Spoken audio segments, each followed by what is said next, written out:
Hey guys, what's going on? It's me, back again, and I'm bringing you a little update on the bus because I feel it's time.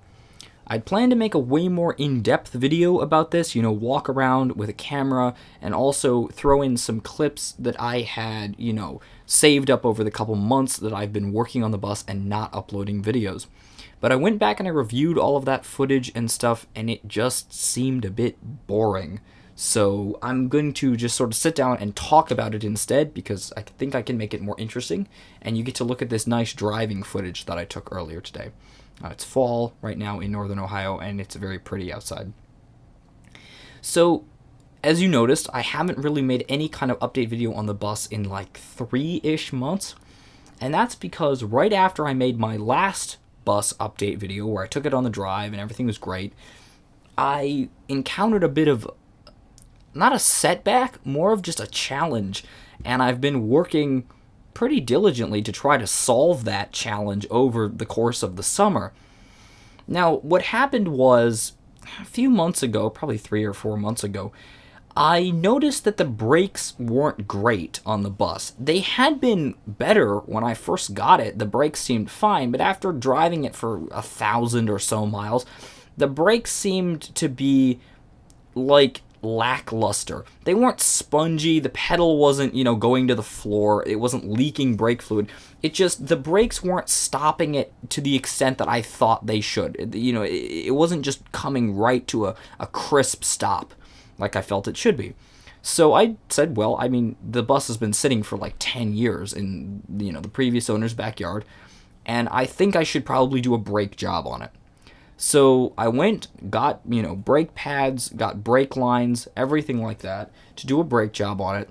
And I took it to my friend's shop. He's got a lift, and we put the bus up, and I started working on the brakes. The fronts really weren't bad. I just put some pads on. The old pads were actually fine, and I had the rotors turned, which were kind of pitted from sitting. And I discovered the issue, why it was feeling a little bit weak, was actually that the rear drums were out of adjustment, and they weren't grabbing at all. You'd press the brakes fully and the cylinder would extend, but the shoes were not even making contact with the outside of the drum. So I got some new shoes and I adjusted the rear drums, and it made a world of difference. The bus stopped so much better after that. However, while I was under there, I decided I'd take a good look at everything underneath the bus. I don't own a lift, and so I'd never really taken the time to thoroughly inspect, the undercarriage of the vehicle. The frame was clean, I knew that, the inner rockers were clean, and the engine and transmission seemed to be pretty good from underneath. I hadn't really done a great inspection of them. And while the frame was great, the rockers were great, etc., everything that I had previously thought was true. Looking at the front beam, I discovered the left end cap had a bit of rust in it. And upon probing and prodding at it, I broke quite a bit of the rusty metal away and discovered that this end cap on the left-hand side of the beam was really rusty. The rest of the beam was structurally sound. The important parts that braced the torsion tubes were not rusty. But nonetheless, that freaked me out. I did not want to be driving a vehicle with a fairly substantial rust hole in the front suspension, essentially. So I read some tutorials on the internet about people, welding up the beams. There was a lot of ado about that. People saying that they were for it or saying that they were against it, etc. And ultimately, I decided I didn't want to weld the beam. I thought that was a bit sketchy. I read that you could never get it as structurally sound as it was previously, and so I opted to buy a new beam, or a used one that was not full of rust holes.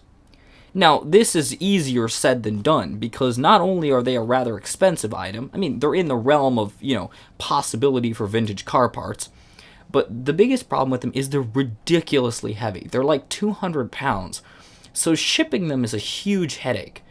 There were a lot of them for sale in, California and stuff, and sure, the beam was only, $400 to $600, but the shipping was more than that because they had to put it on a pallet, they had to do freight service, and it was just a huge headache to get the beam shipped. So I started looking around locally for a clean one, which in the Northeast is, no easy feat. But after a couple months of searching, I finally found one down by the Kentucky border.